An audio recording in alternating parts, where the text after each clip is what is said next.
د میدان وردګو مرکزي زندان زندانیانو ته د یاد ولایت تخنیکي او مسلکي زده کړو امریت له لوري د خیاطۍ 3 میاشتنی کورس پیل شو. د مسؤلینو په وینا د دیني زده کړو ترڅنګ ورته حرفوي زده کړې هم ورکول کیږي. په دغه برنامه کې لکه د خیاطۍ پروګرام تدریس کیږي چې د ورځې به 2 ساعته وي، وروسته د 3 میاشتو د برنامه نهایی کیږي. دې نه ما سوا اوس لله الحمد کالین باپی باندې د موږ زندانیانو نه د مصروفه دي او نورو حرفو باندې لکه نورو برخو کې یا نورو زندانیانو ته لکه مرکز اصلاح او نورو کې هلته هم د خیاطۍ شاپونه په الحال فعال دي او له دې نه مخکې موږ دغه برنامې دلته تطبیق کړې وې. زندانیان دغه روزنې ته خوښ دي، وایي زندان ورته د زده کړو په مرکز بدل شوی او له دې ځای څخه به په حرفوي کسب سنبال ازادیږي.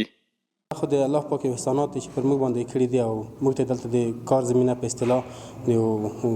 کاروبار زمینه موږ ته برابر کړې ده چې کله چې دوی زنه موږ ووزو هلته د کاروبار زمینه موږ ته برابر شي او بل موږ د مسؤلینو ډېر خوشاله او ډېر مننه کوو د موږ ته د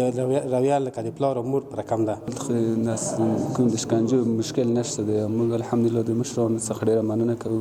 چې موږ ته د دیني دوره او حلقو ترڅنګ د تخنیکي او مسلکي زده کړو زمینه هم برابر کړې.